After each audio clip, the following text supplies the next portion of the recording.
안녕하세요. DDR 부동산 연구원의 서영창입니다.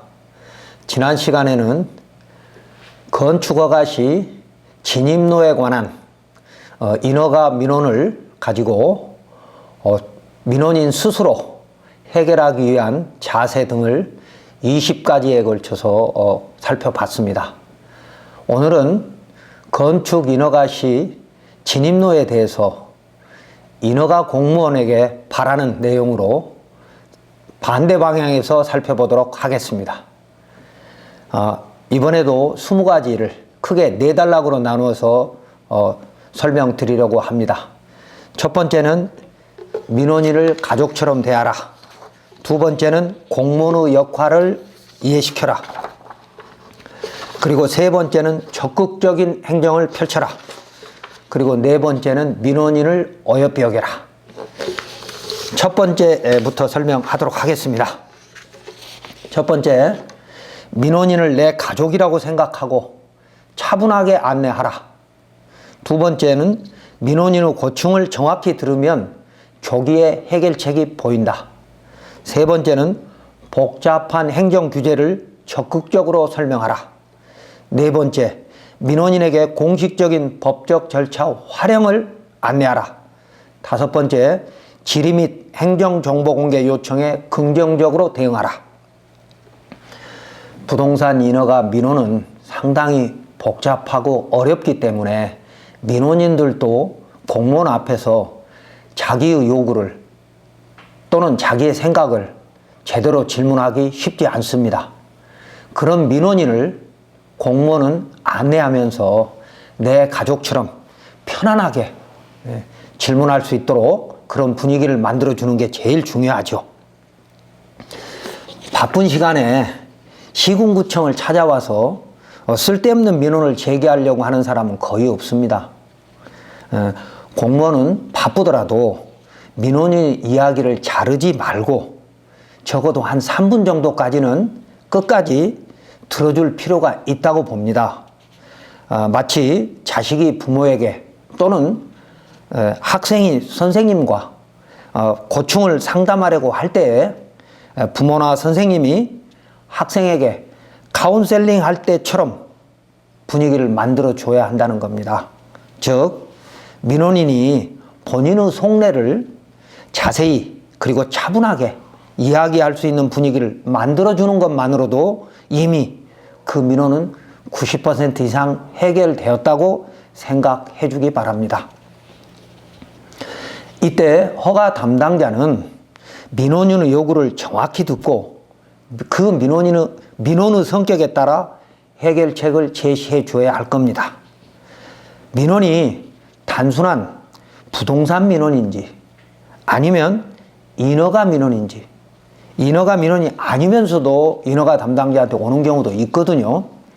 그 다음에 세 번째는 복합 민원 또는 재량행위 성격의 민원이 포함된 것인지 등에 따라서 민원인을 설득하는 방법이 달라야 할 것입니다.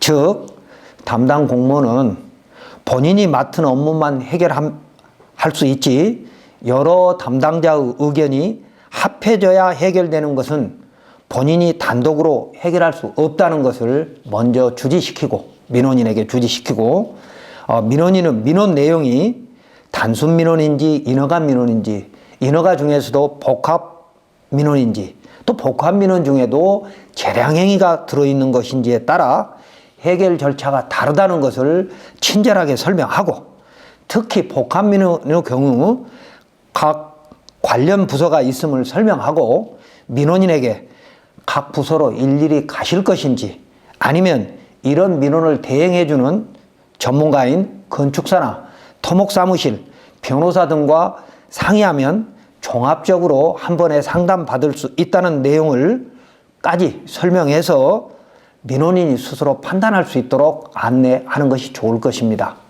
민원인은 이런 전문 용역사를 찾지 않고 복합 민원인데도 불구하고 곧바로 시군구청에 와서 질문하는 경우도 있기 때문이죠. 두 번째, 민원인의 고충을 차분히 들어보면 그리고 정확히 들으면 조기에 해결책이 보입니다. 그 민원인의 질문 속에 이미 답이 있을 수도 있다는 것이죠. 허가 담당자가 민원인의 말을 통해서 민원인의 요구사항을 집중해서 정확히 파악하지 않고 민원인의 요구를 예단하여 적당히 답변하거나 공무원이 민원인의 핵심을 민원인이 빨리 말하지 못한다거나 또는 그냥 하소연한다고 생각하고 민원인 이야기를 자세히 듣지 않고 그냥 3분 이내에 잘라버리는 경우가 있습니다. 즉 허가 담당자도 그동안 몇 번 또는 몇십 번의 민원 상담을 통해서 느꼈던 경험으로 민원인의 요구를 예단하거나 민원인의 요구가 무지 또는 이기적인 불만에서 비롯되었다는 편견을 가지고 민원인의 이야기를 자세히 듣지 않고 민원인의 말을 다 듣지 않고 자르는 것은 민원 해결에 결코 도움이 되지 않는다는 것이죠. 특히 공무원께는 미안하지만 억지성 이기적 민원이라는 편견을 가지고 민원인의 이야기를 듣거나 또는 민원인에게 호의를 베풀어 친절하게 상담하면 오히려 민원인이 권리로 착각해서 공무원에게 부당한 요구를 하게 돼서 결국 허가 담당자가 피해를 입을 수 있다라고 하는 피해의식 또는 막연한 두려움으로 민원을 외면하지 않았으면 좋겠습니다. 허가 담당자가 민원인의 고충을 민원인의 입장에서 집중해서 들어주기만 하면 민원 해결책이 쉽게 보일 수도 있다는 것이죠. 자, 세 번째, 복잡한 행정 규제를 적극적으로 설명해야 합니다. 민원인의 인허가 고충을 들어보고 헌법에 보장된 사유재산권 보호 규정에 따라 민원인의 권리도 공무원이 최대한 보장하여야 하지만 또한 헌법에 공공복리 증진을 위한 수많은 부동산 공법 규제가 있음을 개략적으로 설명하고 본인은 공익을 집행하는 공무원임을 민원인에게 주지시키면서 민원인의 민원을 해결하는데 적극 나설 것이라는 믿음을 주면서 민원 해결 절차를 정확히 안내하는 것이 좋겠습니다. 그 다음에 네 번째는 민원인에게 공식적인 법적 절차의 활용을 안내하라. 민원인의 질문에 대해서 곧바로 긍정적인 해결책을 말해줄 수 없을 때가 있습니다. 특히 복합민원이거나 그 중에 재량행위가 포함된 것은 즉답을 하기가 곤란할 때가 많죠. 그럴 때는 항상 그 법률적 근거를 제시하여 민원인이 전문가의 도움으로 스스로 해결할 수 있도록 단초를 제공해 주는 것도 좋은 방법입니다. 용역사를 찾아가 보라는 것이죠. 공무원은 바쁜 일정에 쫓기다 보면 복합민원의 경우 짧은 시간에 민원인이 이해할 수 있도록 자세히 설명하기 어려울 때가 있습니다. 또는 반복적으로 진행해온 업무가 아닌 민원의 경우에는 민원인의 질문에 정확한 답을 하기 쉽지 않을 때도 있습니다.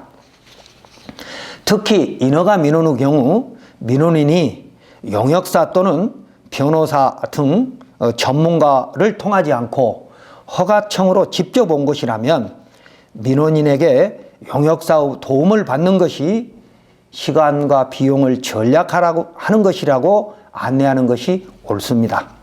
어차피 어떤 민원인이든 인허가를 신청하기 위해서 결국 용역사의 도움을 받아야 하기 때문이죠. 건축허가에서 도면을 그리거나 개발행위허가에서 도면을 그릴 때 민원인이 직접 할 수 없기 때문에 어차피 인허가 민원은 용역사의 도움을 받을 수밖에 없다는 것이죠. 그리고 용역사의 도움을 받아서 인허가를 처리하면서 필요시 민원처리법의 30조에 있는 사전심사, 그리고 건축법 10조에 있는 사전결정, 그리고 토지인허가 간소화법 9조의 사전심의를 활용하라고 안내할 필요도 있을 것입니다. 그 다음에 다섯 번째, 질의 및 행정정보공개 요청에 긍정적으로 응대했으면 좋겠습니다.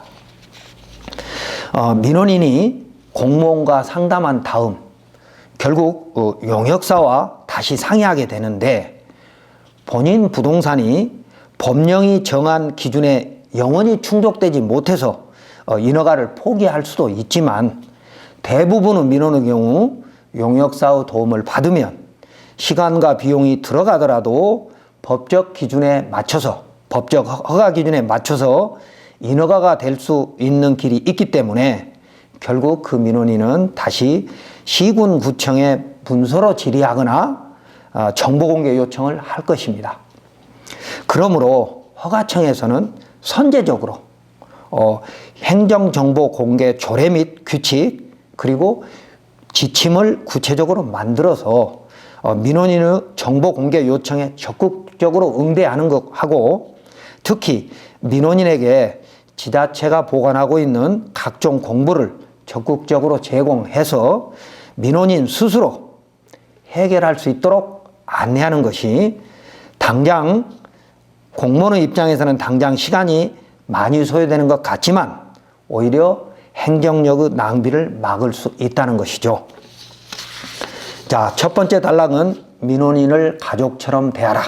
그래서 5가지를 살펴보았는데, 첫 번째는 민원인을 내 가족처럼 생각하고 편안하게 민원을 얘기할 수 있도록 분위기를 만들어라. 두 번째, 민원인의 고충은 충분하게 들어줘라. 그러면 그 안에 해결책이 보인다. 세 번째, 복잡한 행정 규제에 대해서는 여러 담당자가 있다는 것을 설명하면서 스스로 민원을 해결할 수 있도록 단초를 제공해 줘야 되고, 그리고 민원인에게는 법에 정한 절차를 활용할 수 있는 권리가 있다는 걸 안내하고, 다섯 번째는 질의 또는 행정정보공개 요청에 적극적으로 대응해서 민원인 스스로 민원이 해결될 수 있도록 지원하는 것이 오히려 행정력의 낭비를 막을 수 있다고 생각이 듭니다.